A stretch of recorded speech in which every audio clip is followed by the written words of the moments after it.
San Francisco, it's Rex Broadcasting Wrestling Observer with Dave Meltzer and Brian Alvarez. Are you ready? Are you ready? Let's get it on! How's it going, everybody? This is Dave Meltzer, and I'm going to be here with Brian Alvarez for the next 2 hours talking about pro wrestling, and we have a nice new open there. We're coming from the studios of Sports Byline USA in San Francisco, and if you want to join in this show, you can call us at 1-866-OBSERVER. We only have the out of the country line's the only one actually that's available right now. So when someone, after we're done with the call, you can click on and try to get on at that point. We're not going to have any guests today, just 2 hours of me and Brian. We've got so many topics to get to. Let's see what's going on. We can talk about WWE Confidential, since that seems to be a major topic of conversation today. Both last week's show and this week's show. We can talk about last week's show as far as this show with Bret Hart, as a matter of fact. We can talk about the Tough Enough. I have a feeling a lot of people may want to talk about that. We're going to actually, Brian and I will probably talk about that in just a little while.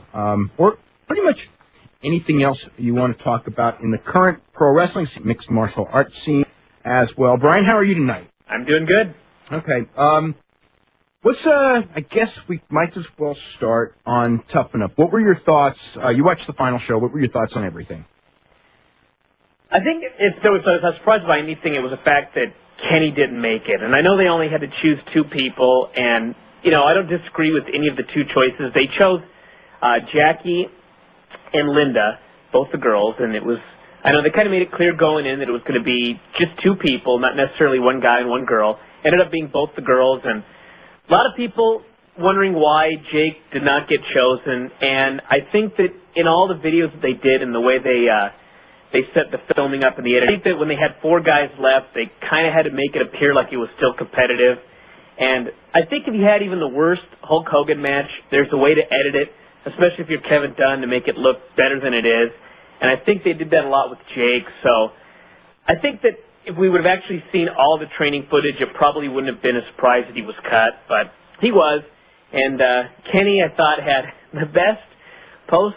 Oh, boy, wasn't that interesting? When he said, well, it wasn't I thought this was going to be about athletics or something like that. And I've learned my lesson. And it wasn't. Yes, he's learned his first lesson about pro wrestling. Yes, he did. Actually, after the competition was over. So what's funny is the rule that, it wasn't going to be one guy and one girl was because in the first season of Tough Enough, they wanted to choose two guys, and they were basically forced to pick, either Nidia or Taylor. So the idea was, when they did this, was that they were probably going to end up picking two guys. And as it turned out, they ended up picking two women. Yep. So it's kind of interesting. But anyway, we will get to phone calls in just a second. You can call us, as I said, at 1-866-OBSERVER when a line is free. And you're listening to Wrestling Observer Live on the Sports Byline USA Radio Network.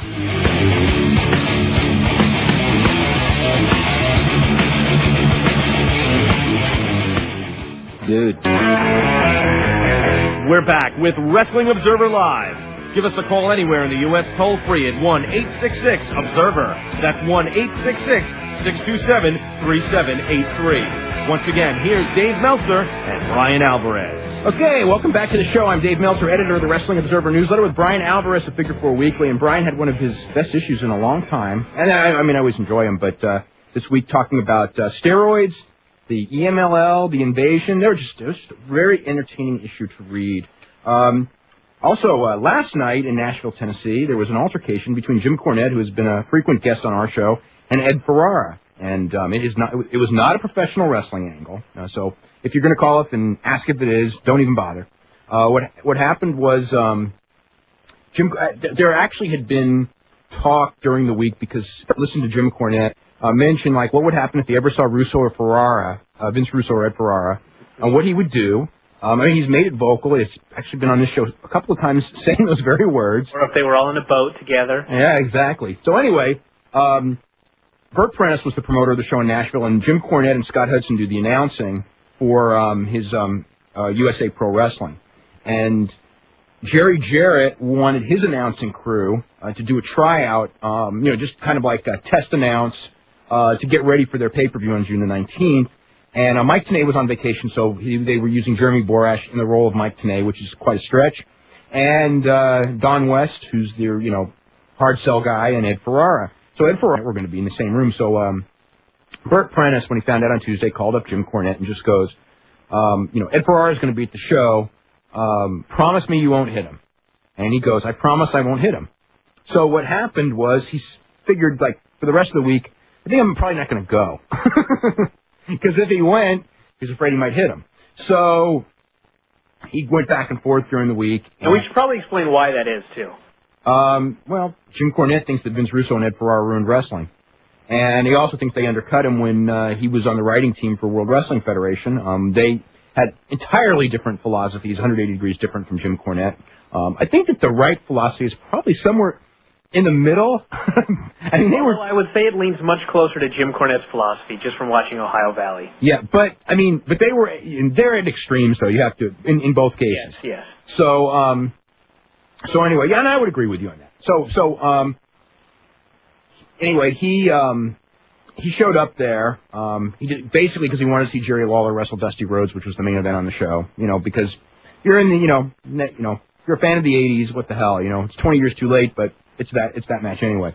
So he got there. Ed Ferrara showed up a little bit later, walked in the dressing room, and Cornette started talking to him very quietly. And the more he talked to him, the louder he got, and the redder he got, and the madder he got. And Jim Cornette has a legend. Well, we've heard him on the show, and he started basically complaining about and most of this was about Ed Ferrara's portrayal of Jim Ross with a Bell's palsy, both on WWF television and even more the Oklahoma character on WCW television, making fun of him for the Bell's palsy. And Jim Cornette, obviously, and Jim Ross are good friends dating back 20 years. So he started talking about, you made fun of my friend's affliction, the affliction that nearly cost him his career. Did it do anything for ratings? Did it do anything for anyone's entertainment? No, you just did it because you were mean-spirited. And he got madder and madder and madder. And anyway, when he was done with the promo, he spit right in his eyeball. So got a little bit in his mouth as well. And it was very tense for about 30 seconds there, but nobody hit anybody, and nobody fought anybody, and that was actually the end of the story. Wow. Yeah. Good thing Jim didn't have a baseball bat handy. Yeah, I know. Well, the story with Terry Landell, with Mason. No, that thing got totally out of control. And police and running somebody over. Believe me, it could have gotten a lot worse. Jim Cornette has a legendary temper. I mean, he bashed Casey O'Connor's windshield in with a baseball bat when they got into an argument over. I don't even remember what the argument was over. But Jim was under a lot of stress when Smokey was going down. And, I mean, he was bashing in his house. And, boy. Anyway. And speaking of roid rage, even though that isn't it, big week when it came to that. I mean, because of the baseball revelations and everything, and the death of Davey Boy Smith being attributed by the coroner due to prolonged use of steroids caused the heart attack, which, pending the toxicology reports, because they may have something else there as well. So anyway, I don't know. I think that that story is going to be tied together. I think that's pretty much a given. And speaking of that, I think as far as like steroids in wrestling, and actually steroids in society in general, I think this is like the beginning last week of something that's going to be quite huge for various reasons. Yeah, partially because I think that the usage of steroids among teenagers and athletes is going to go way up because pretty much, I mean, the thing about the steroids is that, people have been fed lip service for 30 years. The buck work in any sport that requires power, which is most of them, and speed, which is also most of them. And I mean, the baseball people will go in there and just go, well, steroids don't, help you, hit a baseball, connect the ball with a bat. And they probably don't. But when you connect, if it goes 10% farther, that's the difference between, a fly out and a home run. It does change the game, and everyone knows it changes the game. And I guess it's almost funny because I don't know a whole lot about baseball or sports in general, but when I hear a baseball player trying to make excuses for, this doesn't help my performance, I just take it, I think to myself, why? I mean, you're dressed up in this outfit that nobody admits to taking it. That's the excuse. Unless they've retired. Yeah. Well, almost nobody's going to admit to taking it because they're, afraid of the publicity. But I mean, the thing is what's coming out now is they're using that as the excuse, when someone goes, do you use steroids? And it's like, steroids don't help me hit farther. So that way you don't answer the question. Yeah. Or it's nobody's business or whatever. And, I mean, a lot of the arguments, I mean, it's a Pandora's box because there's no answer. There is no answer to this thing. It's going to get worse in every sport. And, we're going to see the Olympics roll around. Well, yeah. Well, but I mean, it's been like that in the Olympics probably since the early 70s. Yeah. But, it gets worse each time. Speaking of which, immediately after this show, Cindy Olivari, who was a member of the 1984 U.S. Olympic team, and before the Olympics tested positive for steroids, and it came out at the time that she, in fact, had mononucleosis. That was the cover story. She actually was suspended for steroids, but publicly it was said she was off the team for mononucleosis, which is kind of how things are. She's going to be interviewed by Ron Barzon, along with Barry Clothier, who was a high-level bodybuilder who took steroids from about the age of 20 to compete in bodybuilding. We're going to start the phone calls. We're going to start with Aaron in Hartford, Connecticut. Aaron, what's going on? Hey guys, how you doing? Doing really good. All right, I just want to talk a little bit about the Hogan-Vince angle that's going on right now. Mm-hmm. Now, I just saw that they announced that Survivor Series is going to be at Madison Square Garden. Yes. I was thinking that... Isn't the Survivor Series is in Nassau? Survivor Series in Madison Square Garden. Yeah, SummerSlam's at Nassau Coliseum. Right. That's where I thought that I think it's possible now if they could take Hogan off of TV for a month or two, that they could build more momentum, more interest by bringing him back to have that payoff match at the Garden. Could or will? They obviously could, but that's not what they're going to do. Do you think they're going to do it right at SummerSlam? It won't, unless one of them gets hurt real bad between now and then, yeah. Now, is this going to be the big Hogan farewell once and for all? I seriously doubt it. Hogan's going to be there until they boot him out, and Vince is a mark for Pops. I mean, the Hogan thing, more than anything else, we've talked about it before, where a guy gets a push because he's got a certain look, and he goes through the airport, and people turn their head, and the airport thing and everything like that. But Hogan, more than anybody else, he's a huge guy. He's got that aura about him. Vince only sees him backstage, only sees him at the shows where he's in the building, and these people pop for 8 straight minutes, and that is all Vince can see. And he will be there. When Vince said he was going to milk Hogan for every penny until the day he died, I do not doubt that at all. But, and the other thing also is that they signed him to a 2-year deal, and, I mean, they're not going to send him home and pay him. That's not how they work. Which to me is ridiculous, because I look at, this year already, since he's come in, I think he probably paid for his deal with WrestleMania, and so when I think about that, send him home. Yeah. Well, if you keep him around, you're not really justifying his paycheck, which is what Vince always thinks he's doing. Instead, you're hurting your own business and costing yourself far more than if you sent this dude home and paid him his $50,000 a week or $100,000 a week or what the hell it is. Now they're going to have to send a publicity tour, because isn't his book due out like in October? In October, so he'll probably be off TV a lot. Or actually, you know what? They'll probably keep him on TV during that period. Push the hell out of him and to push the book. Yeah, they have to keep him strong for the book, because we've already seen what happens when you do something wrong while the book is out with the Kurt Angle book. Don't turn him heel. That's right. Yeah, he ain't going to turn heel then. That's for damn sure. No. Guys, thank you. I appreciate it. Okay, very welcome. Let's try to get one more before the commercial break. No, we're not going to. Brian, real quick, WWE Confidential. What were your thoughts on last night's show? Maybe we should talk about my thoughts when I get back, because I have a lot of them. Okay, well then, I guess that we will. We're going to go ahead and do a break right now. You're listening to the Wrestling Observer Live on the Sports Byline USA Radio Network.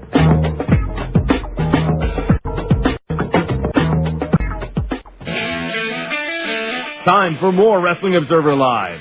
Email the show now or anytime at WOL@WrestlingObserver.com. That's WOL@WrestlingObserver.com. Now, back to Dave Meltzer and Brian Alvarez. Hey, welcome back to the show. I'm Dave Meltzer, editor of Wrestling Observer Newsletter with Brian Alvarez at Figure 4 Weekly. And if you want to get either of those publications, just go to www.WrestlingObserver.com, and there's information on how to subscribe to The Observer and Figure 4. If you read them, you will be up to date on all the wrestling news all over the world. A lot of good issues coming the last couple of weeks, and I think there's going to be a lot of talk this week about Tough Enough. Anything that, in particular you're planning on headlining with this week, Brian? I think Tough Enough. Okay, I've got to write about Tough Enough as well, and whatever else happens. I'm going to do my 10-week, whatever it is, on the split, the 10-week overview of the split. I said I wasn't going to do anything big, and I've been wanting to every week, but I said I'm waiting for the 10 weeks, and Monday makes 10 weeks, and I got a lot to say about that. Also, Edge suffered a pretty bad shoulder injury in the cage match on Tuesday with Kurt Angle that aired Thursday night on SmackDown, and he may be out of action for a while. We won't know any more about it. He's going to the doctor a week from tomorrow to Dr. Jim Andrews to get the thing checked up to see if he's going to need surgery or not. But and that's one of the things, we always talk about long-term planning, and they need to plan long-term. The flip side of that is guys get hurt so much that, Edge the push of Edge was one of the number one priorities of this summer. They were trying to build around, and now that he may be gone the whole summer or most of the summer. I think it's a risk you have to take, though. Yeah. I would much rather take that risk than do this. Well, Raw's tomorrow. Let's start working on the show now and figure out what we're going to do. And, book one day at a time. That never works. So They did have a lot better shows this week, though. I thought SmackDown was a really good show. And Raw, I didn't think Raw, a lot of people loved Raw. I thought Raw had an excellent main event. The rest of the show to me was just, what Raw has usually been. It was one of those sandwich shows where, like, the beginning and end were good, and then you had that middle, it was just horrendous. Yeah, but don't you love, I got to say this, greatest. I mean, he went in there and threw a temper tantrum, and, if it was like anybody else throws a temper tantrum in wrestling, I mean, they do stuff like, they'll kind of like make them look bad on TV. Kevin Nash gets this gimmick where nobody on his team can lose now. Yep. Because they're kicked out and nobody wants them kicked out. So anyway, that was, and don't think that lesson wasn't lost on everyone in the company. Oh, yeah. WWE Confidential last night. What were your thoughts? I think first off I have to say that I actually like Gene Okerlund in his role on this show. And the reason is there's some good things on this show and there's some things that really annoy me, which I'm sure we'll talk about in a moment.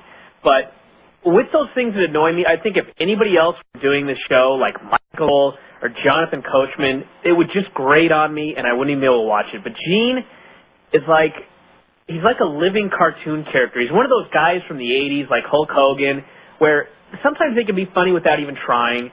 Like Hogan says brother and everyone thinks that's funny, but if he went out there and tried to say brother, it wouldn't be funny. And Cole always tries to laugh and be goofy and funny and hip, and it never works. But I think that Gene, in this show that they have here, is like the perfect host. So I just wanted to get that out of the way first. But overall in the show, I like the segments they do with, like, Before They Were Famous and stuff like that, because I actually watched the Before They Were Famous DVD, which is where the Spike thing came from. And it's a really interesting DVD, and, it's fun to watch that kind of stuff. But you know what, though? To me, okay. Yeah. Spike Dudley, they said his name was Matt Hyson. He grew up, in Connecticut. Bubba Ray's not his brother. Devon's obviously not his brother. We all know that. If they're admitting that on television, tomorrow night when they draw, why don't they just call him Matt Hyson? We already know anyway, so it's like when Jim Ross just talks about his half-brother Bubba, it just kind of is a credibility killer because now... Yeah, well, this whole show is a credibility killer, though. Well, Confidential is a credibility killer in a different way because the show has that fake credibility while having no credibility. Yeah, and that brings me to... I don't understand what the point of this show even is, because... To draw ratings and nothing more. Yeah, I understand that, but why not just totally lie? Why not just hotline show? Because when you go half-assed like this, anybody who really does know the entire story is just going to be annoyed, like we are. And we will be every week. Yeah, every single week. But anybody who doesn't know the real story, why not just make the most fantastic, wild, crazy story that you can? Why go half-assed? Because I think that they're into manipulation while they do the story, and if you just go this wild, crazy... The people that they're trying to manipulate know the story. No. The people they're trying to manipulate don't know the story. Then don't tell them the story at all. But for ratings, the drug addiction, somebody died, Montreal, look at what Excess was drawing compared to what this show's going to draw. I know, but if you look at the rating, I think that this show's rating proves that only really, really hard fans are watching this show, and I think it's going to show more this week when the rating drops. So... this is targeted to hardcore fans. But, well, they're not going to tell... You can't expect them to tell the truth on sensitive subjects like the death of Davey Boy. That's why I'm asking why even do it halfway? I don't get it. Because they think that it's a ratings getter, like I said. I guess that's probably the thing, but I think in the end it will not be a ratings grabber. I think, like, last week it was curiosity for the show. In fact, for me it was curiosity last week, and for me it was curiosity this week. But next week... they're hyping up behind the scenes with Tough Enough too, and to me it's like, if I remember, maybe I'll watch it, but I really have no desire to at this point. Well, the other thing also behind the scenes of Tough Enough, when you know you're not going to get the real story anyway, it's enough. I'm not, how much interest does anyone really have with Tough Enough other than, there were people interested, obviously, Thursday night. It did a good number with the finish and everything, but those characters, throughout that season did not draw ratings. Yeah. So unless they were doing wacky stuff like the hot tub. Well, the hot tub but that was the only show. It was the hot tub that drew a good number. Anyway, let's go to Alan in Deerfield Beach, Florida. Hey, how's it going, man? It's going pretty good. What's happening? What's the update on Goldberg's contract negotiation with WWE? There is no update in that they haven't talked at all. They haven't talked at all? Nope. Bill Goldberg and Bill Goldberg's has become the smartest man in wrestling. Yeah, I think he's trying to stall out, figuring that the lower the ratings get, the better his deal is going to be. Bill Goldberg's reaction to them is the same as his reaction to us here on. So when I heard what was going on, it was like, boy, I can relate to this one. Right. So. And I wanted to ask you, you mentioned Jim Cornette's temper. Is there some long-standing heat between him and Heyman? Oh, yeah, absolutely. Friends? Oh, no. They were friends about, I mean, when they were growing up, they're roughly the same age and roughly the same background. But I would say, I think it was over the New Jack thing when, New Jack was finishing up in Smokey and he had about 2 weeks to go. Right. And Cornette, basically arranged a deal with Heyman. It's like, I'm finishing him up because he was basically killing their territory. Right. And he says, you want those guys, and Heyman wanted them. And then Heyman went to New Jack and just goes, start here this Friday, as a surprise, which caused him to no-show like the last week or two of Cornette's shows. Right. And, since then there have been about 20 other things, but that was what started it. When they were working the angle in NWA, were they still close, or remember? Oh, yeah. They were very close then. Because they were two guys that were battling the system because the system for whatever reason, did not want that feud to get over. So they had, they were kind of on the same page there, both being kind of... There wasn't any tension at that time? In the NWA days, no, none whatsoever. None. But then all of a sudden, something transpired. The New Jack thing, I think, was it. And then, there were other things. Cornette didn't like ECW, didn't like how ECW was changing wrestling. And then, there were a lot of small things that happened. They didn't like him from the start, and they were just kind of... tolerating each other. No. They were, they were fine with each other until, the mid-90s. Okay. Thank you. Okay, very welcome. Thank you. Let's go to Matt in Boston. Matt, what's happening? Hey, David, man. Want to talk about Japan? Uh-huh. Oh, Ricky Choshu? Yes. Is Dojo Ricky going to be, run regularly or sort of like Buscemi's group? And I think that's just a way, and we'll find out. I can't imagine him running too many shows because it's not going to, who's going to get, and it's not going to draw anybody. I think it's more of a way to have, a team, and to go into either 0-1 or All Japan probably, and, kind of be an invading group. And I'll bet you they'll do their invasion, okay, they won't beat all of his guys the first night in. Yeah, well, that's just... Do you think in January there'll be any jumps? Like Sasaki, Yoshi, Iizuka, and Nakanishi are all Choshu's guys. In January there's contracts are, yeah, I could see it. I think, you've got to see how they do with All Japan, but I could see if, All Japan takes off more with Choshu, that certainly Sasaki's his total protege, and, and there are a lot of those guys are close with him. I could definitely see it, yeah. That 1-year contract thing with all the deals coming up at the same time is insane. Weird to me. Yeah. Yeah. What it is? It's just tradition. That's how they've always done it. And, they're going to have to... Is it the first of the year that they go up to? What? Is it the first of the year or the 31st? Isn't it after the 4th, 1/4 show? I think it's January 30th, 31st they run out. I was going to say, if they were up January 1st and they have the biggest show of the year on the 4th... Well, they don't. It's right after the 4th, yeah. Yeah, so... About Hashimoto and NWA TNA, is this... I've heard it's supposed to be maybe in a battle royal if you can make it?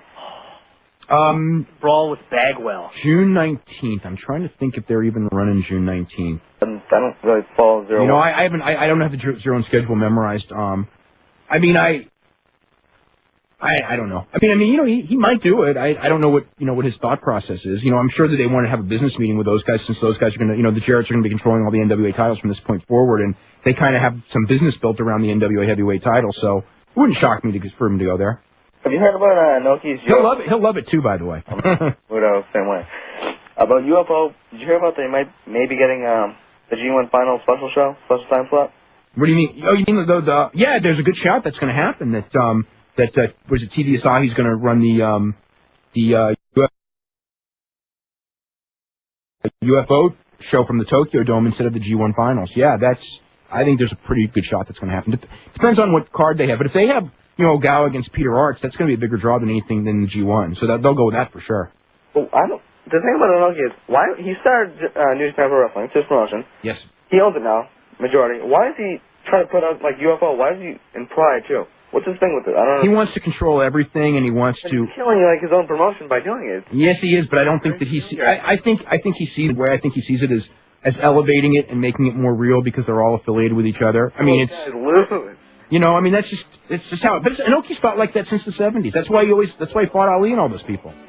And it worked. I mean, it made him a larger than life star. It's just like with Hogan. They have the mentality that got them over, but 20 years later, things have changed and they're still thinking like like it was back then. with that Sasaki Yasuda, who do you think won that? Sasaki's been built up pretty big. God, I hope Sasaki wins. I'm sick of Yasuda. You know, what can I say? Anyway, we got to head to a break, okay? Just fine. All right. You can call us at 1-866-OBSERVER. Actually, you can't because all lines are filled right now. But anyway, we will be back. You're listening to the Wrestling Observer Live on the Sports Byline USA Radio Network.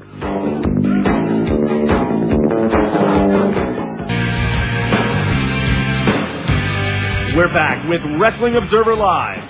Give us a call anywhere in the U.S. toll-free at 1-866-OBSERVER. That's 1-866-627-3783. Once again, here's Dave Meltzer and Brian Alvarez. Okay, welcome back to the show. I'm Dave Meltzer, editor of Wrestling Observer Newsletter with Brian Alvarez at Figure 4 Weekly, and we're talking about whatever you guys want to talk about when it comes to pro wrestling. You can talk about mixed martial arts as well. We have an email here. Yes? Our thoughts on the NWA TNA Gauntlet for the Gold match and Scott Hall, of all people, being in the NWA. Funny you should say that, Brian, because that is the actual next thing on my notes is Scott Hall and Buff Bagwell in NWA TNA. And there is something about this industry, and I know what it is, and it is that nobody ever learns. And that's all I'm going to say about Scott Hall, is that nobody ever learns. New Japan. And Buff Bagwell. And Buff Bagwell. You know, this is the way you do it from this point forward. Every time there's going to be a startup, the first startup that does not sign Buff Bagwell is the one that's going to make it big, because they will have learned some lessons. Well, you know, hopefully somebody learned something. And not that I don't think this one's going to make it, but I think the odds are pretty strong against it making it, to be honest. Last night on Confidential, they did the segment on Davey Boy Smith, and I think a lot of people probably liked it. And when it was over, I knew that this was one of those things that Davey Boy Smith not whitewashed the fact that he had a problem with painkillers, but there are reasons. They tried to portray it as that the evil WCW. That he fell on their trap door and all of a sudden suffered a back injury and got a painkiller problem, and the WWF of course did everything to help him, but he was just so far gone he couldn't turn it around. And the WWF did do everything to help him that they could. I won't deny that at all. He developed this problem in the WWF in the 80s, and he was in terrible shape when he came to WCW. And I really resented watching that thing, the trapdoor. He hurt his back bad on that trapdoor bump, but that, and that didn't help any of his problems, believe me. But those problems dated back long before that. And number two, again, toxicology reports as far as what was in his system at the time of his death have not come out. And he may very well, it would not shock anyone in this world. In fact, I think everyone in wrestling is expecting that when the toxicology reports come in, that he died of some sort of an overdose causing the heart attack. But the preliminary diagnosis and the only thing that we can go by today as a reason for his death is that it was from prolonged steroid use. That's what the coroner came up with this week. Which was not mentioned in any way, which doesn't surprise me, but it wasn't. In that story, and exactly. And I think that, if you're going to talk about it, I mean, the bottom line, I thought that a near truth, but so fake that it really bothered me. Yeah, I mean, the thing more than anything was, they showed the bump on the trap door, and they tried to portray, from 1978 or whatever year it was that he debuted until 1998, Davey Boy Smith was a natural athlete. He was in perfect physical condition. And all of a sudden, he had this bump on the trap door, and his life spiraled downhill. And, that right there was oh, my God. Yeah, it was a total fraud. Yeah. And that's all I'm going to say about that until someone brings more of it up. We're going to go to Chris in Savannah, Georgia. Chris, what's going on? Hey guys. Hey. You know what? It's really funny to me because when Jeff Jarrett lambasted me on the TNA subject, asking me, well, what does TNA stand for? Total Nonstop Action. Having Scott Hall and Jeff Jarrett in the same match, for God's sake, doesn't seem like total nonstop action to me, does it? To you? No, not what I heard about Buff Bagwell last night, boy. He had a horrible match with Brian Christopher in Nashville, okay. and with them watching. But this is the Hail Mary promotion. All the odds are against them, and they're just sitting there praying that maybe someone's going to tune in to see Scott Hall. I mean, he's got name value. Maybe they'll tune in to see Buff. I don't know what they're thinking, and I guess we'll, as the weeks go on, we'll find out. I will say this. I think they need guys for a battle royal. Yeah. Now, if Scott Hall and Buff Bagwell are only in for the first show, and it's just kind of a, they're bringing them into the thing and they're not being built around, they may not be stupid on that account. But if they're, counting on them to be players and regulars and things like that, then they're doomed. But the thing is, they bring Buff Bagwell and Scott Hall in for the first show, and yet they strip the title off of Dan Severn because he can't make the first show. Well, they won a battle royal in the first show, and they don't care about titles. It's.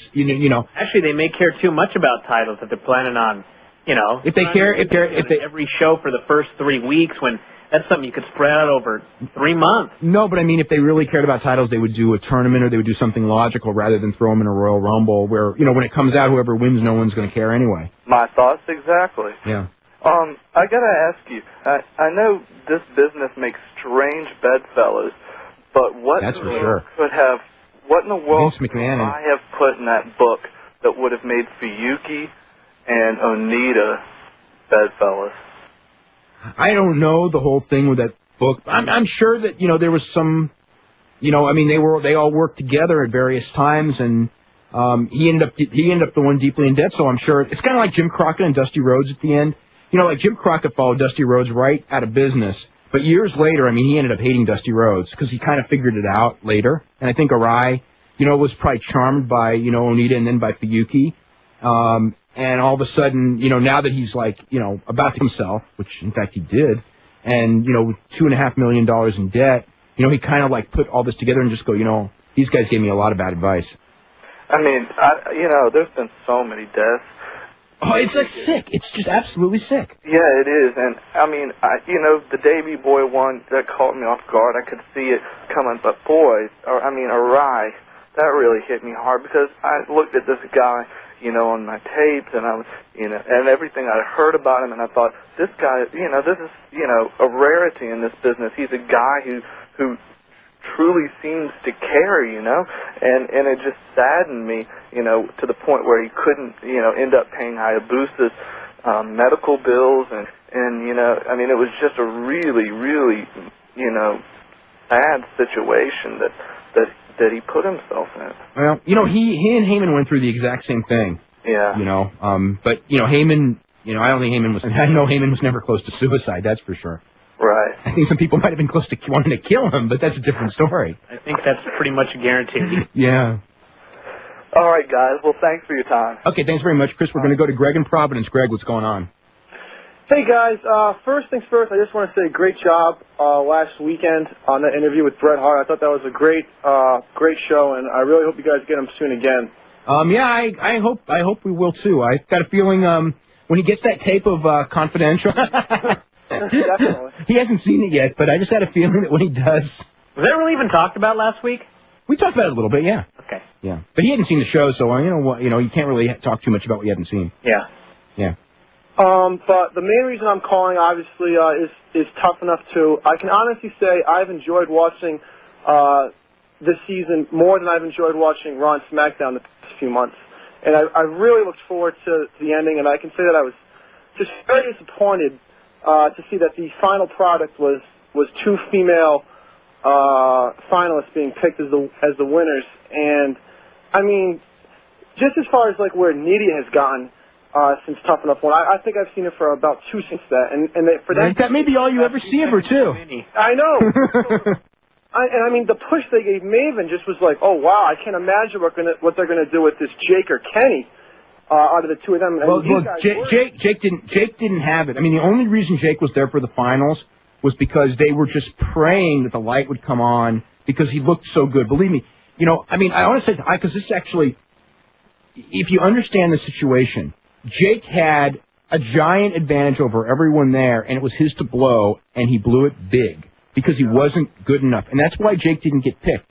And I mean, I don't know if that was so much him blowing it. He didn't capitalizing on his other strengths. He didn't pick up wrestling. Yeah. He didn't understand wrestling. He didn't know why you do what you do when you do it. He couldn't, pick up the fluidity of the moves. Now, Kenny was the best athlete when it came to being a wrestler of the three. The deal was, and why they picked him was because the trainers were asked, which of these 4 people have the best shot at making an impact in wrestling. And their thought was that Jackie's Desire blew everyone else's away, and that Linda provided the most complete package because she could do a promo. She was a great athlete. She's a much better athlete than any of the women that they have. She's very pretty, She's got size, and they thought that she could be a major player with a little bit of training in the women's division, and that Jackie also was the most over to the audience and had the most, that type of... Kenny was a good technical wrestler, and they felt that if he went to Ohio Valley, there would be, 15 guys much better than him, and he would just be another guy lost in the shuffle. And that's the reasons why they picked who they picked. Do you think, honestly, though, that these two girls are just going to be, are they going to be pushed, or are they just going to be two Nydias? They're going to be sent, and if they make it, they make it. After 9 weeks... I don't think... Hold on, can I say one thing real quick? I don't think either one of those girls is going to be Nydia, because I had no problem with those choices they made this past Thursday night, but I had a problem when they chose Nydia. And it wasn't so much that at the time I thought that Taylor was a lot better than she was. I thought it really should have been the two guys. But they couldn't because they screwed up on the... Yeah, so they had to choose a woman, and they chose Nydia. And, just watch Ohio Valley. I've seen clips of Nydia, and, her interviews, they have not gotten any better from last year.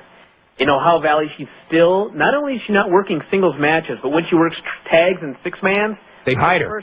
They hide her, yeah. She's on the apron the entire time, maybe tagging into the finish. And, I don't see either of these girls that they chose being another Nydia. No way. Yeah, I think they're both going to be a lot more aggressive, and especially, Linda Miles. Linda Miles, one of the things that they like to recruit is intelligent people who are great athletes. And, Linda Miles played Division I basketball. She was a rebounder. She was a tough girl.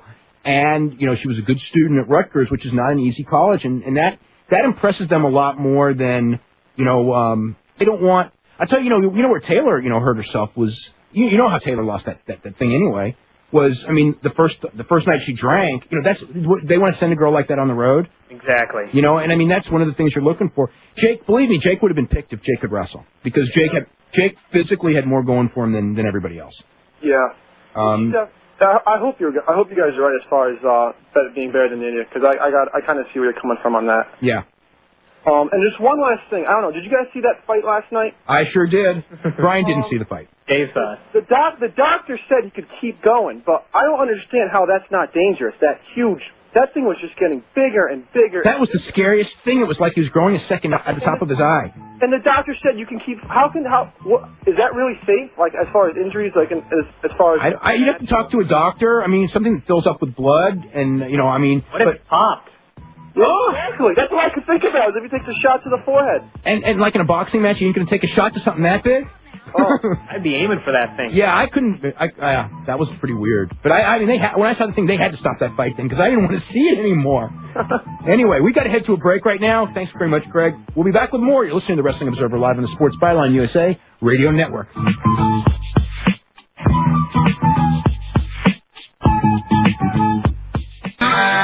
Time for more Wrestling Observer Live. Email the show anytime at WOL@WrestlingObserver.com. That's WOL@WrestlingObserver.com. Now, back to Dave Meltzer and Brian Alvarez. Okay, welcome back to the show. I'm Dave Meltzer, editor of the Wrestling Observer newsletter, with Brian Alvarez of Figure 4 Weekly, and we're here for 2 hours every Sunday night here on the Sports Byline Radio Network, Rex Broadcasting as well. And I got to mention something else about that confidential show last night. Yes. The Spike Dudley segment at the end of it, he's talking about, I was once interviewed by a masked man, and he told me, if you ever want to make it in this business, you're going to have to take crazy bumps and kill yourself every night. No, he said you're going to have to learn really spectacular moves. He didn't say crazy bumps and kill yourself. You didn't say that? No, you have to learn to do really spectacular moves, and Spike said, see, I proved you wrong. Spike instead did crazy bumps and almost killed himself. Yes. To get over. That was the difference. Yes. I'm not sure which is better. Which is worse. I know. But anyway, let's go to John in Chicago. John, what's happening? Hey, hey you guys. I want to, first of all, do you think, as far as the Tough Enough, do you think Jake is going to come in through the back door like Chris did, or he'd have to, if he went on the independent, look, everyone knows who he is. If he went on the independents and wanted to do this, and went independent, there's plenty of people who would book him. And if he got to where he was a good worker, believe me, they would sign him because he's got the look and he's got the notoriety. Maybe they'll sign him anyway in about 6 months. The plan right now, I was told, was they were strongly recommended against it. Really? Yes. Okay, but you're not saying that Jake is like he has no future in this business. No, if he makes a future for himself and is good, because of his look, he has a future in this business. But today, Jake doesn't appear to have a future in this business in the WFSIs. I see. Okay. Okay. Kurt Angle, real quick. Did you see the match on SmackDown there? Yes. I was, that was the match there, and I know we've always heard and said Kurt Angle is going to be one of the great ones, but he already is. Totally surprised with that match because here he is. He's doing comedy with the hair, but he's still doing a serious match. He hits so many notes. I mean, do you think that we're going to talk about him like a Ric Flair or a Bret Hart? I already do. Yeah, I mean, I think he's pretty close to that level right now. I just don't know if he's going to last as long as they did because the style is so much more physically taxing. Mm-hmm. And plus, he has a lot of injuries walking in from amateur wrestling, since he was very young. Right. We've got to head to a break, John, okay? Okay. Okay, we'll be back with our second hour right after this. You're listening to the Wrestling Observer Live on the Sports Byline USA Radio Network.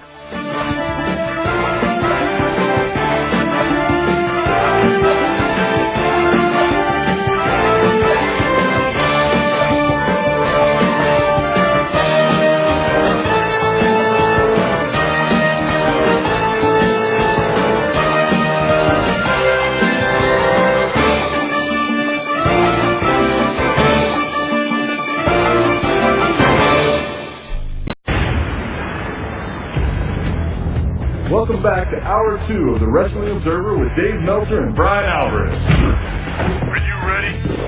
Are you ready? Let's get it on!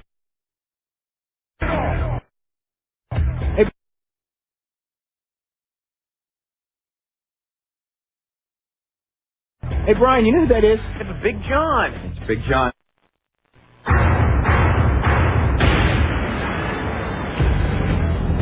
Welcome back to Hour 2 of the Wrestling Observer with Dave Meltzer and Brian Alvarez. Are you ready? Are you ready? Let's get it on! Hey, Brian, you know who that is? It's Big John. It's Big John. No, he's just big. I think in the very first episode of Tough Enough, like 2 years ago, he was big. Called him Big Jim for like 2 years now. Also, he's Big John. Yeah, John Gaborik is his name.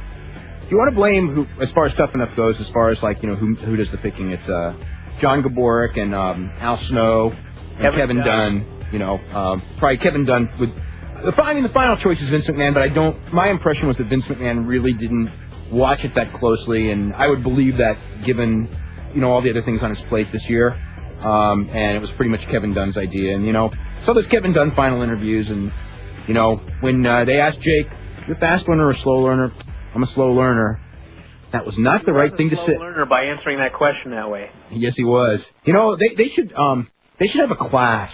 And it's to, smarten you up for Tough Enough. Okay, if you're on Tough Enough and they say, what do you want to do? Go to the gym today or go sleep? You say, go to the gym. Yeah. Because that means you'll get to sleep. Yeah.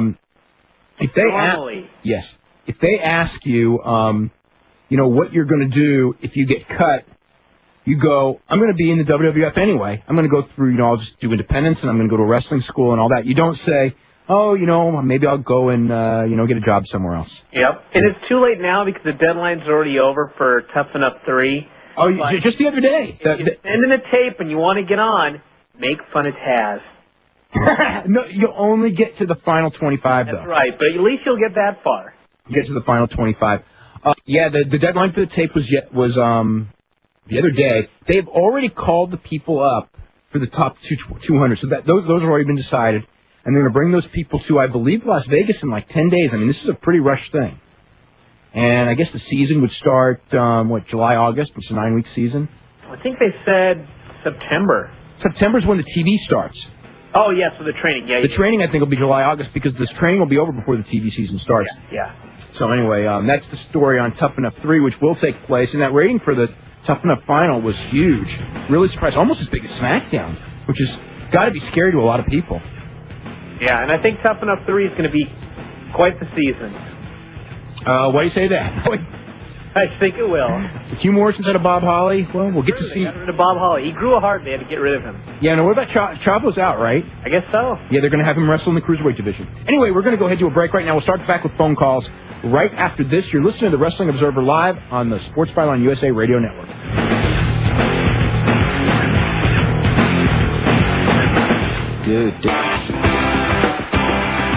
Hey, this is Bret Hart. Wrestling Observer Live with Dave Meltzer and Brian Alvarez. Two guys who eat, sleep, and drink pro wrestling, even when it doesn't taste good. Welcome back to the show. I'm Dave Meltzer, editor of Wrestling Observer Newsletter, with Brian Alvarez of Figure 4 Weekly. You know that Bret Hart's name in wrestling is going to live forever? Yeah. You know, and he was always concerned that, like, we'd forget him, but it's just never going to happen. And so... Not that it was all Vince, of course. What? Not that it was all Vince, but Vince helped perpetuate that. A lot, I would say. Did you hear about Bob Sapp's fight today? Bob Sapp fought his first K1 fight against Yoshi Nakasako. And I guess Nakasako, I'm not sure if he was knocked down, but he was down. And Bob Sapp kicked him and stomped on his head and got disqualified in like 90 seconds. Wow. That's where he was. He needs to stay out of K1 and stick with Pride because, exactly. Think about K1, though, when you're 6'10" or whatever the hell that guy is, trying to kick that man in the head. Oh, yeah, no. Punch that man in the head. But, I mean, stamina-wise, I mean, a top guy is just going to, kill him with leg kicks and, you know what I mean? Yeah, but he's got a leg like a redwood tree. Yeah. Well, I mean, if he was 18 years old and he was trained to fight at a young age and picked it up, I mean, it'd be scary. But, he started real old, and I don't think he's ever going to be able to catch up skill-wise. Yeah. But, ultimately, a guy that strong and anyway, we'll be seeing a lot of him, I'm sure, on Pride. I don't think he's going away. Yes. I could see a fight with him and Tank Abbott. Couldn't you? I mean, I could see it happening. I would actually pay for that fight. Pay for it. No, Pride's awesome. That one in particular. I know my friends would, too. You know that Monday night, I got so mad watching Raw, and it was the first time he get hurt bad, and it was that guy. When he knocked Eddie Guerrero off that ladder, I wanted to see Eddie Guerrero and I don't like seeing real violence after talking about Pride and boxing, right? But, I mean, I really wanted to see that guy, get kicked in the face because he could have hurt Eddie Guerrero so bad. Oh, yeah. I mean, and that security, well, I guess the deal with Earl Hebner has to run in and save the day. I know. I'm telling you, after the guy's been in the ring for about 15 seconds, that should tell you a little bit about the security. Well, the security let him go right through because, they thought he was part of the show. Oh, yeah. So that's what happened. I don't know. Because they were told there was going to be a guy going right through on that side, and they moved Benoit to the other side. So that's why. Oh, that's right, yeah. Yeah, because Benoit, I don't know if you know the story, Benoit was supposed to be on that side. Yeah. So that's what happened, but anyway. He could have been hurt. He got one good shot in, but not enough for my taste. Yeah. I'll tell you what, boy, those guys, I give them all the credit in the world because it would have been real easy to just lose your cool between that and Van Damme's frog splash. He was supposed to hit the mist for the finish. I mean, they could have just, lost their... That match was that was a disaster in the making from bell to bell. And somehow it was salvaged. Mainly by Eddie Guerrero, but it was salvaged. Yep. Let's go to Chris in Long Island. Chris, what's going on? Hey, how's it going? It's going really good. Yeah, they should have took that guy and locked him in a room in the back with Big Show until the show. He can't come out. He can't eat until he comes out. And he can't work anymore. He has to go on a low-fat diet. I think that would stop people from running in. And nobody tried to climb the cage to get in there with Kurt Angle. Smothered the guy in steak sauce and then Big Show. And then ate him. I was going to give a real quick plug to ObserverLiveChat.com. Sure. And just get that kind of out of the way. Mm-hmm. I wanted to talk about actually a lot of things. But the thing with Benoit, are they going to actually keep him on Raw and yes. With some kind? Are they going to do a trade angle? I don't know how they're going to do it, but it'll probably be something stupid. Looking at past history. Yeah, I tell you what, on the SmackDown was so lame where Vince comes on and goes, "Well, I don't like it, but as long as he doesn't work, I have no problem with it." And I'm thinking, okay, the reason that you guys did this angle where guys would be suspended is because Undertaker and Hunter jumped ship and they didn't work. They just showed up on the other show. I know. Yeah, I think they can't keep which is one of the big problems why this, even if this invasion turns out to create new stars down the road and is a success in that form. The invasion. I mean, the split. But the split, the feud and the heat with the split that it should have had that was, what it was probably designed for has already been completely blown. Yeah, they killed it. They need that guy back that used to do the storyboards. Yeah. You know what? Yeah, no kidding. But you know what else? When they used the name instead of Promotional War, and they replaced Promotional War with Brand Extension, it was doomed at that moment. The minute Linda McMahon said we were going to do a brand extension for no reason next week, I thought, you had a year. You had a freaking year. Yep. And you're calling it Brand Extension? Yeah. Anyway, and it's been downhill ever since. Yeah, they had the angle initially with WCW and blew it then and then tried to recreate with their own company. We'll be talking about that one for 50 more years, too. Yeah, none of it makes any sense. But even the explanation they gave about Benoit's allowed on the show until he's an actual active wrestler is kind of weak too. I mean, I thought they should have addressed it too. I know. Was there any truth? I heard something about they were going to maybe throw Lesnar on SmackDown as the trade. I seriously doubt that. I wouldn't. But now, see, why is Heyman elevate somebody by doing a trade? Heyman's working SmackDown and he's the head writer now. Heyman's the head writer for SmackDown, but he's on Raw. He's a performer on Raw. Is that because they didn't want a conflict where he was going to book himself? You know? No, I don't think that. I just think that that's how it turned out. Because doesn't it make sense? Because isn't he always on the road with the Raw crew? So how? No, he's not on the road at all. He only does. He's only on the road Monday and Tuesday. For the two TVs, and he's been on the road Monday and Tuesday. Before ever since. All the writers work Monday and Tuesday. They're the only days. He doesn't go on the road with them. Okay, now with the future, because Angle's definitely going to be training for the Olympics, right? In December. I don't know that they don't expect that. I mean, he may do it, but they don't. They're sure going to do everything in their power. Believe me, when it comes to November and Angle starts talking about it, they're going to do everything in their power to talk him out of it because they don't need Kurt Angle leaving.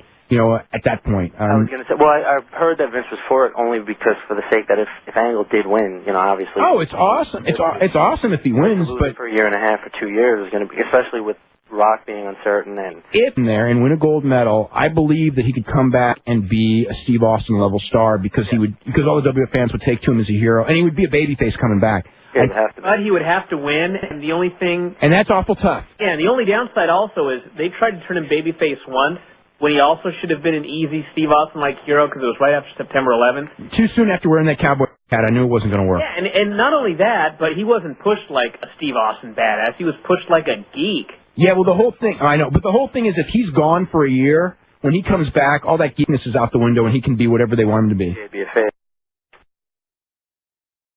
Look, of course, the problem is Vince, like the key to all this that we keep forgetting, though, is that Vince is entertained by Kurt Angle the geek. He likes it. And that's, Kurt Angle's great at it. Kurt Angle's a great character, but he's not a money-drawing character because of what they perceive him to be great at and entertaining at. Yeah. Because if all of a sudden he's entertained by the Angle character, which is, it's not necessarily a cowardly gimmick anymore, but it's along those lines. I remember hearing that when they first wanted Jericho from WCW, I think it was according to Vince Russo, that Vince wasn't a fan of that gimmick because he didn't like the cowardly heel, supposedly. And Russo did, and that's kind of why they rethunk, the gimmick they gave him when he came in. But where does Vince, does he have any consistency in his booking? Not since the XFL, no. XFL. And one thing I wanted to ask, I tried to get on last week, but I couldn't ask Brett. Has anyone ever spoken about that show he was on with the Dead? Yeah. Yeah, he said something in his Calgary Sun column about it. He defended himself, just saying that he just wanted to see if it was real or not, and he talked to his mother before she passed away about it. Yeah. Like, why not? What do you have to lose? Yeah, just dignity. Was he paid to be on that show? I don't know. I'm sure he was because he was on TV. Yeah. I mean, only because that's one of the things I wanted to ask him because it seems he has every right to be pissed off at the WWF for everything that they've done, but it seems kind of hypocritical with all the exploitation charges he's throwing at them that to go on a TV show on network TV and I didn't think he should have done it, but I don't know that one has to do with the other, though. I don't know how that defends WWF or anything. I'm not, Brett's not perfect. I wouldn't say that he is, by any means. Right. We got to get running, Chris, okay? Thanks a lot. Okay, so go to Steve in Concord. Steve, what's going on? Yeah, I haven't heard about Hayabusa in a while. I was curious if you knew how he was doing.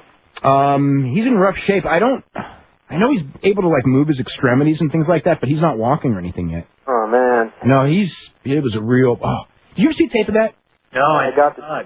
It's bad. Yeah, it's bad. He just lays there. And do you think did you see how they moved his head afterwards? Yeah, well, that's because they thought they thought they could continue the match. Yeah, wow. Yeah, it was. That was that moment.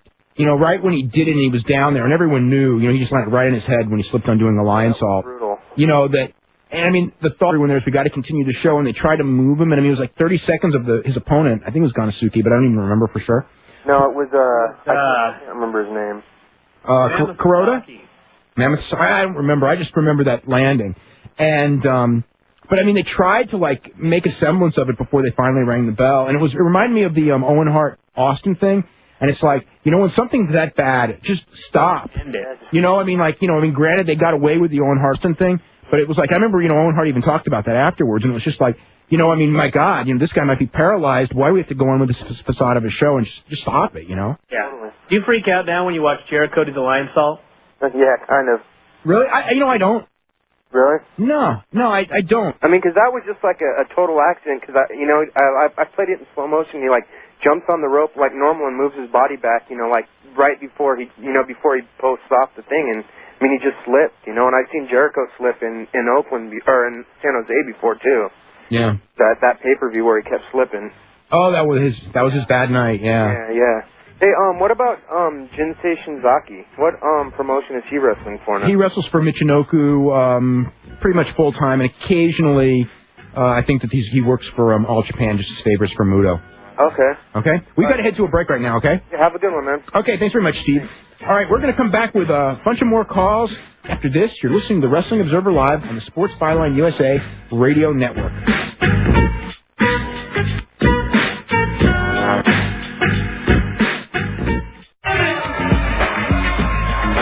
We're back with Wrestling Observer Live. Give us a call anywhere in the U.S. toll-free at 1-866-OBSERVER. That's 1-866-627-3783. Once again, here's Dave Meltzer and Brian Alvarez. Okay, welcome back to the show. I'm Dave, the Wrestling Observer Newsletter with Brian Alvarez of Figure 4 Weekly. If you want information on how to get either publication, you can go to WrestlingObserver.com right now, and there's info on how to get Figure 4, which is the funniest publication you will ever read on professional wrestling, and also info on how to get the Wrestling Observer Newsletter, and also throughout the week, tons of updates, probably, you know, one big one every morning, and all the latest news as it breaks during the week on that website. And also, coming up next on Sports Byline USA, Ron Barr will be interviewing Barry Clothier, who's a professional bodybuilder, talking frankly about steroids, and Cindy Olivari, who was an Olympic athlete, who tested positive for steroids, and they kind of covered it up, but and she ended up needing rehab to get off it. And a lot of talk about steroids on that show, so if you're interested in that. To have them on this show. I know, really. Hey, Brian. Uh-oh. Just remembered this. Did you hear that Nydia's doing a diva shoot? Yeah, she mentioned that. Yeah. I just got back from my first diva shoot. Oh, my God. I know. I guess I got to get the most out of their investment. Yes. Anyway, also, this show is going to be replayed from 6 to 8 a.m. Eastern Time, 3 to 5 a.m. Pacific Time if you tuned in late on the website. Okay. By the way, anybody who has not gotten the Observer in about the last 3 months, and it's kind of sad the reason that this is, but they've been really great because Dave writes the best obituaries in the world. That's why he has a book about them. And I got enough for about 2 more books. Yes, there's something about when I'm reading an article about Davey Boy Smith that's about 9 pages long, and there's so much detail that you even have a story about Davey Boy Smith having Boy as his middle name because his mom accidentally wrote Boy in the middle name line right there. That's right. That was his real name, Davey Boy Smith. Yeah. That's kind of the deformation that's in a typical obituary. Yeah, well, I mean, I followed, Davey Boy's career from, the start. I mean, when he was 20 years old, I mean, we thought this guy was, if he learned to do a promo, was going to be the future of wrestling because, I mean, Dynamite, the one thing that always was going against Dynamite Kid, who was just a phenomenal performer for his time, was that he was too small. But, Davey was, by the standards of that time, believe it or not, Davey was also considered too small, but he wasn't so too small that it was, hopeless to be a main eventer, if you know what I'm saying. Yeah. But, he's an incredible athlete, I tell you, one of the things last night that I really liked, and I want to watch that match. I have no idea where my tape is of it. Was the match from Wembley? Because just from those, I mean, not so much Davey, but my God, was Bret Hart phenomenal or what? Yeah. Oh my God, in that match, I mean, as one of the most memorable matches of the last 10 years. Anyway, we will go to let's see, we can go to Eddie in New Orleans. Eddie, what's going on? Hey, did you go to the show today? I know you were about to ask. Did I go to the house show? Actually, I got a phone call, but it was a quick message on my cell from someone who went there and said the attendance was pretty low. I had heard you. Come on now. I had heard you. No. What have you heard? I had heard yesterday. I had just kind of I had heard that the advance was very weak in New Orleans. I mean, a lot. Well, you know what, guys, I can tell you why. Usually when they were doing the, when they had the medal or whatever, they used to run, the promos of when they're going to be in town. Well, since they did this change with Afterburn and Bottom Line, there was no local mentions with the local sales that they had, to sell, who's coming in town, your town, I tell you what they need to do? They need to go back to doing those interviews like they used to do in the old days. Back in the days when wrestling was actually kind of fun. but I have on SmackDown. Did they have the promos there? When it was SmackDown, yeah, big time because it was the TV show. But you know what? I got to tell you something that they're doing. God, what is it? They're doing Raw, I think, in Oakland pretty soon. I don't even know if tickets are on sale, but I can tell you that I watch the Raw. I guess it's on the San Jose station. We're 45 minutes away from Oakland. Right. And the SmackDown is a base. That would run. I have yet to see a promo for that Raw taping. That's amazing. Yeah, I mean, and they may do well because they've done well for TV tapings in this market. They haven't had one that hasn't sold out in a long, long time. Well, the reason why I called, first off, it's good to hear you guys back on the radio. Thanks to Ron Barr bringing y'all back on the air, on the airwaves, I should say, back together. But, the question was I was reading Variety, I forget it was Variety or the Hollywood Reporter. They had a story about WWE and about the year they've had. And one thing was mentioned how they botched everything. Yeah, and then of course they brought out the old dead horse, the XFL. Yeah. And NBC selling back their stock, and if I was NBC, I would have, after it flopped, I would have sold that stock as soon as possible. I don't know why they waited. Maybe that's the contract of the deal, the way that they had to wait to sell the stock. They just didn't get around to it, I think, more than anything. Well, you know what? They snooze, they lose, because they only got $27 million. If they would have sold it by the time it flopped. If they would have sold it like the day before it started, that's when they would have made their money, because that stock was like 22 or 23 then. Right, and you remember it was a $55 million investment, and they got back. No, it was a $30 million investment. Oh, it was? No, they lost $58 million. Okay. On the XFL, but their stock investment was $30 million, and then they ended up selling it for like $20, I think. I mean, they didn't lose that much on the stock. Oh, okay, but at least they got some money back. Talk about a rebate, huh? Yeah. Well, we're talking about TV and the WWF and how, the WWE, and how thin they are. I mean, they got all this product out there, but, and I've been watching Raw, and I've always watched Raw. Raw is getting, I don't know, I've heard you've had some kind of bad feelings about Raw, the writing. Yeah. Both shows. Yeah, not so much this week, but like SmackDown's gotten weaker. Well, so I thought Thursday SmackDown was tremendous. Yeah. Oh, really? Oh yeah, that was great crowd, some great matches. The main event was off the charts. Yeah, but you know what? Look at the ratings, and I've been watching. Oh, I look at the ratings. I know. I've been watching. It's like the roller coaster that just won't go up. It's like. It's not. You know what? It's not going to go up for a while. It's not going to go up until they make new stars. I mean, that's the bottom line on this. If you look at really the trends in ratings, it's kind of like a slow build after a period of time. I don't think there's ever really been a period.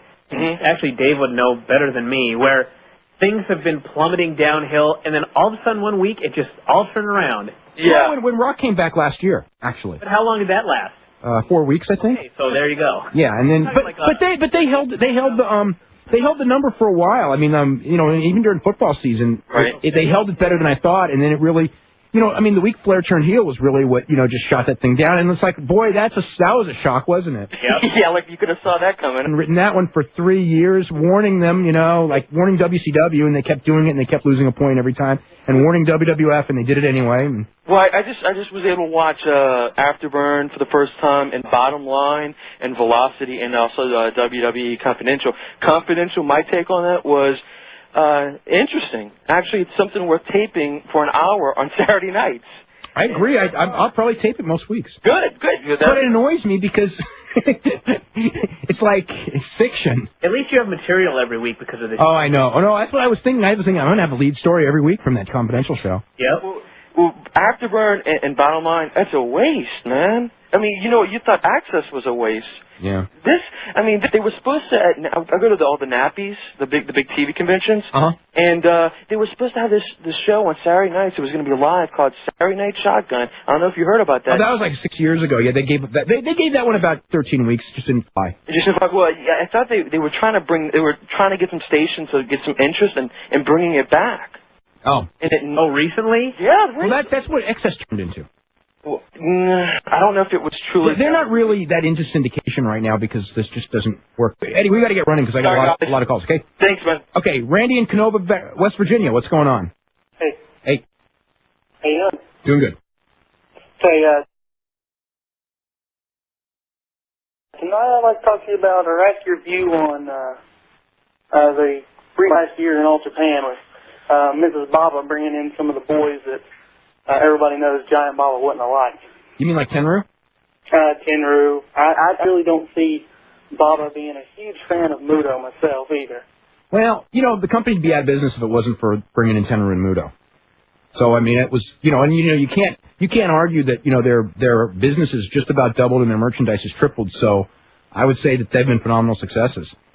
What would you think Baba's take would have been on it, though? Baba would have never let Tenryu back in. I think he would have taken Muto under those circumstances for sure, because you need something to save the company, and if Baba was alive, Misawa never would have left probably, because he would have come off too much of a villain. You could leave Mrs. Baba for a lot of reasons, but Giant Baba was such a you couldn't come off the babyface leaving Giant Baba. So Baba's death just changed the landscape, and this is how it resulted.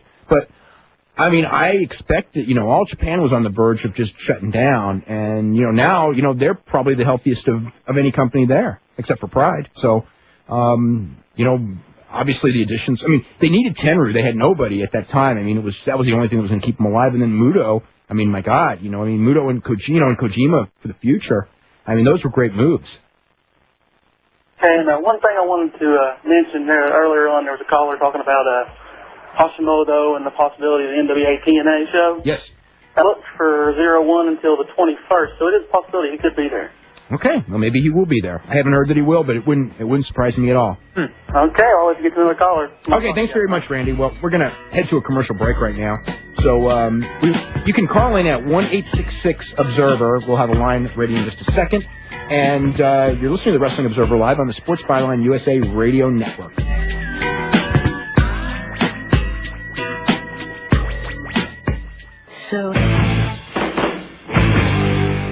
This is Big John McCarthy of the UFC, and you're listening to the Wrestling Observer with Dave Meltzer and Brian Alvarez. Okay, welcome back to the show. Dave Meltzer, editor of the Wrestling Observer newsletter with Brian Alvarez. Figure 4 Weekly. We're going to be here for about 20 more minutes next Sunday night, and we are 3 weeks away from King of the Ring, and we do not have... Out, by the way? What? Just got an email about that. Is that sold out? King of the Ring? I haven't heard. Didn't they just put tickets on sale? Maybe they did. We'll know. I'll tell you what. We'll know tomorrow night, because if they're still advertising for tickets. Yeah. Let's see, Columbus, that building's about 12,000, 14,000 seats. Yeah, I mean, it could be. It's a pay-per-view. If it was a house show, I would say for sure no, because these house shows are not doing that well. The house show business is, it's bad, and it's going to get worse. And, I mean, that's the reality of it. That's what's going to be all summer. And the reason is not the summer, by the way. But we will be. The sun's out. But we will. That's the excuse I heard this weekend when we were doing a show. The attendance was a bit down, and this guy goes, "The sun's out." Brian, you're going to love, in this coming week's Observer, I reviewed Paul Bosch's book, and I did you'll love something that Paul Bosch told me about 15 years ago, about the sun's out, and things of that nature, and what they really mean. Yeah. But anyway, let's go to Dan in Vienna, Virginia. Dan, what's going on? Hey, how you doing, Dave? Doing really good. Want to have a real quick comment about Edge. You said you liked last week's main event a lot, but to me, there's something about Edge that's just so bland. I mean, it's like he doesn't have a finisher that you really even know. He's blonde like everybody else.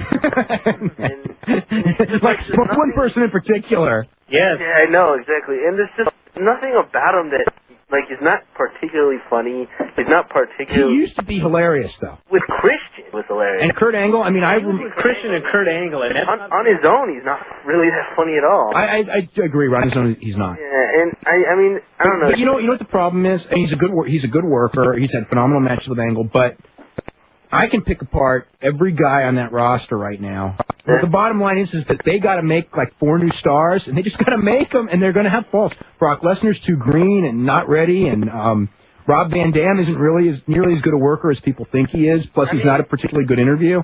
But they've got to get some guys. Edge is he just doesn't have a cool finisher.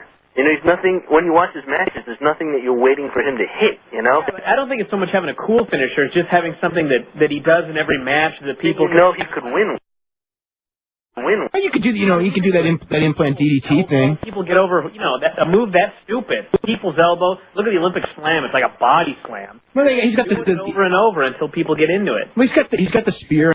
He's got the implant DDT. But I mean, if they get the spear over and he beats people with the spear left and right. That's the problem. He hasn't ever done that. Yeah, well. Or really with the DDT. I mean, he does every now and then. Yeah. But, I mean, the way they used to get finished, the way they used over was nobody would kick out of him. Yeah, but at the top level, you know, when we have angle and edge matches, you're the guy's finisher before you beat him. Yeah. So that's Okay, just one more comment about you had Terry Funk a while ago, and I remember his closing comment was about you had to have like unions, like it's time for wrestling like, just to really have unions. And the way I always saw it was unions, you know, maybe they could be, let's say, you know, if they could ever happen, just you know, complete hypothetical situation, they're gonna hurt wrestling. They might help the wrestlers, but they're gonna hurt wrestling. Why do you say that? I mean, I mean, I think all wrong people would be in charge of the union. You're probably right, actually. You know that? Like, yeah. Who's going to end up? You know, if they did a union, you know who'd be in charge? Is Kevin Nash. Yeah, exactly. That's what I said. I'm sure he would. I'm sure. You know, you're right. And I see nothing good. Closest thing I ever saw to a union when I watched wrestling, when I watched Click, and it was Nash.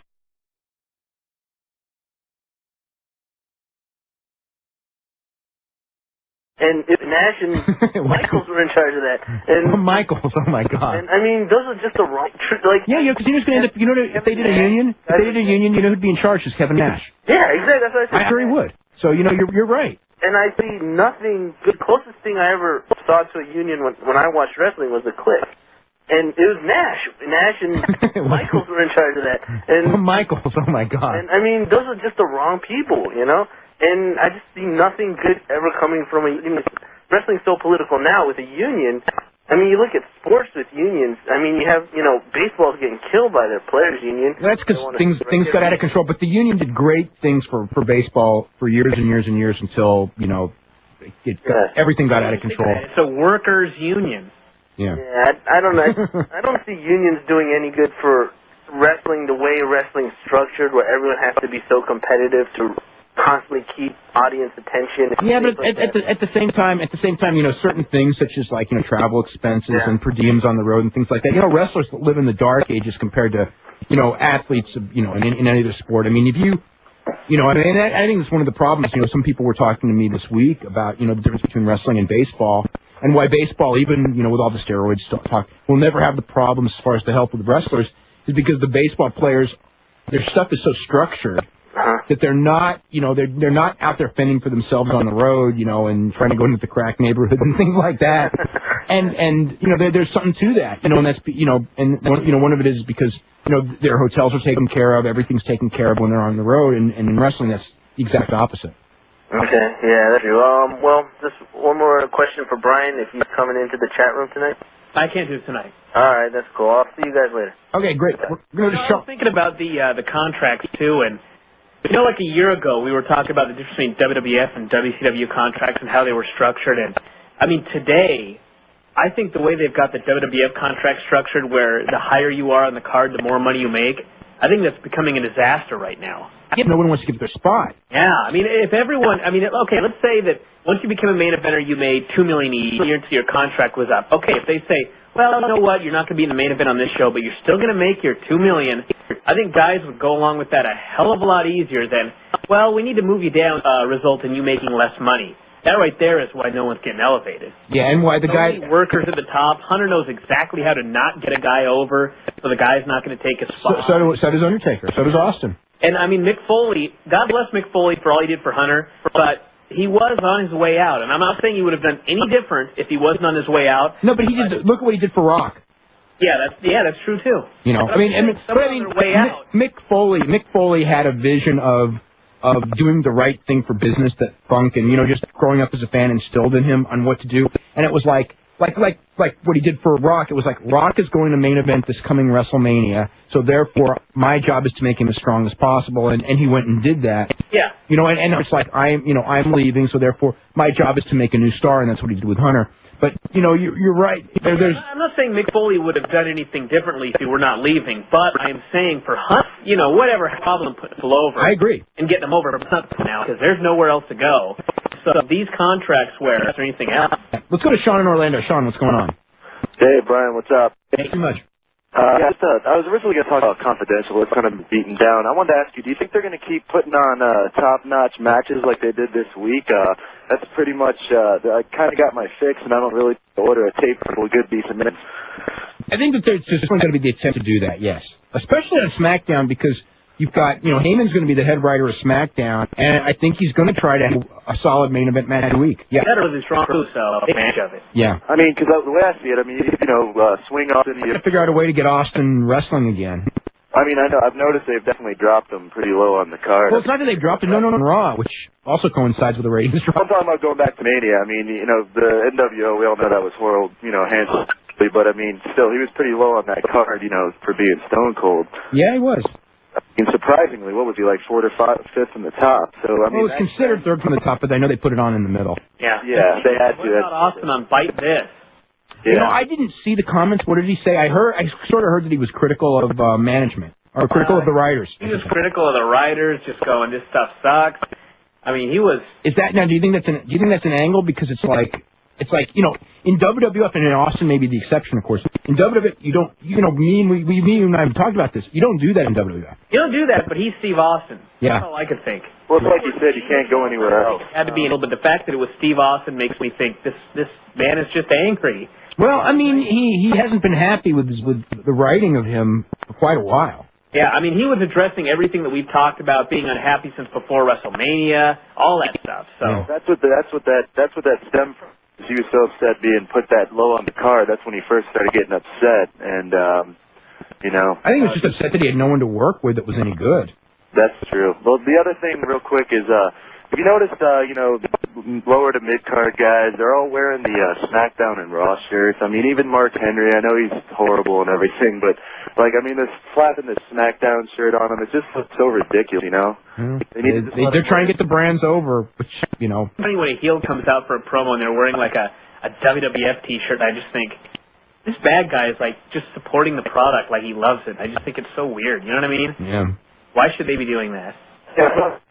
Okay, I think he's gone. Let's go to... Tarzan Boy was wearing an Austin 316 shirt. I saw that, yeah. There's product placement for you. Yeah. Did you hear... Wrong company. Did you hear the when was it Mascara Magica and Shocker were talking, and Shocker cuts the promo and he says that's like Socrates. Yeah. Yeah. Let's go to Chris. When they were doing the thing building up to the invasion deal, and Dr. Wagner and Shocker are talking, and they hate each other. But they're going to team up because they have to take out this. And at the end, Dr. Wagner goes, "I'll team with you, but you're ugly." There you go. Yeah. Easy. Let's go to Chris in Baltimore. Chris, what's going on? What's up, fellas? Not too much. I want to talk.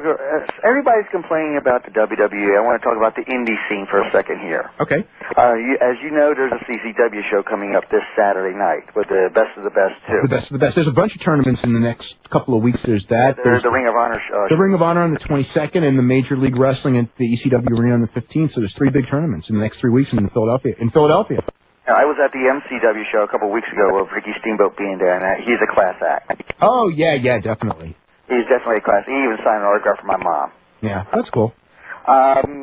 Speaks of that, it was an announcement with Shane Douglas. I was surprised they dug him up somewhere. Yeah, he hasn't worked a lot of indies that I've seen. Just started getting back at the end of April. Yeah, they had to tone it down because this is Maryland, and you can't cuss, you can't do this, you can't do that because of the State Athletic Commission. Whoa, they won't let you cuss? Nope. Wow. I know you can't bleed. There. Yeah, well, it's run by a bunch of Nazis, and I don't want to get into that. But I stick, you know how Shane Douglas promotes himself, cut my you-know-what music, because it says, cut my freaking music. Mm-hmm. And like I said, it was a good show, and if you get a tape, this is one of the best shows I ever had, and they're going to have their annual Shane Shamrock Memorial Cup, July 17th. Sorry. But it's good. It's always their best show to try to get the best cruiserweights from the indie scene. Cool. Okay, we're gonna get running right now. You're listening. Have a nice night, man. Okay, thanks very much, Chris. You're listening to the Wrestling Observer live on the Sports Byline USA Radio Network.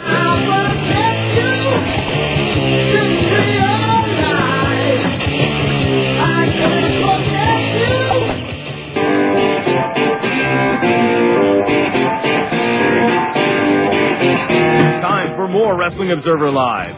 Email the show now or anytime at WOL@WrestlingObserver.com. That's WOL@WrestlingObserver.com. Now back to Dave Meltzer and Brian Alvarez. Okay, we just want to remind everyone that coming up next on Sports Byline USA, Ron Barr is going to be interviewing Barry Clothier and Cindy Olivari. They're going to be talking about steroids in sports at the Olympic level, at the professional bodybuilding level, and we should probably talk about it at the wrestling level. Wrestling level, yes. Yeah. Oh, it's never going to go away. No, it will only get worse. In fact, I knew it will get worse last year when it was down to one company, because that meant, all right, you got one chance. You know, you got 8 slots at the top of the card, maybe 4 slots, and you need to do everything you can to get there, and everybody does. Yeah, exactly. We're going to go to, you know, and when we have the tragedies like we have them, I mean, they're on such a fast pace that they, you know, it's like they have to deny them. What would you say? It was just about a memorial show, and that's what happens. Everyone decides, okay, let's make a memorial show, and then it's forgotten about. Yeah. Let's go to Joe. Nothing wrong with memorial shows, but geez. Yeah, let's go to Joe in Boston. What's going on? Oh, hey, Dave. Hey, Brian. Hey. I got a question about the CMLL pay-per-view. It didn't happen. Well, that was supposed to happen. Yeah, it'll be on TV in the States on the 15th. So it's going to air on TV. Yeah, and Probably a hell of a show too, because I hope a lot of it. I hope a lot of it airs. Yeah, because that show had a lot of depth. Yeah. And have you heard anything about the state of AAA in Mexico? I mean, the rumor has it that they're getting dumped by Televisa, and if they're dumped by Televisa, they're going to be in really rough shape. Which means no Galavision as well. Oh, that will. Yeah, right. Yeah, A lot of you up. I don't know what would happen though, because they got that 3 hours to fill. What are they going to do? 3 hours of EMLL? Hey, great. Sounds good. They've done 2 hours before, and I think they've done 3 hours before. They have done 3 hour shows before. Well, they could do an hour and a half on Tuesday and an hour and a half on Friday. Yeah, go for it. Yeah.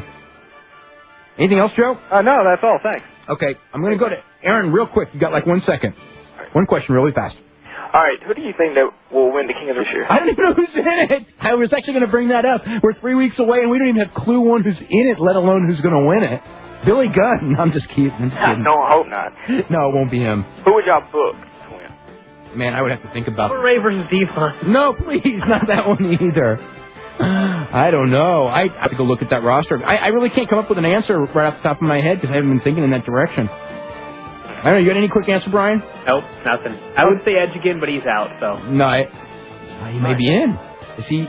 Oh, he's out anyway, of course. What am I saying? He may have been the one who was booked to win. Who knows?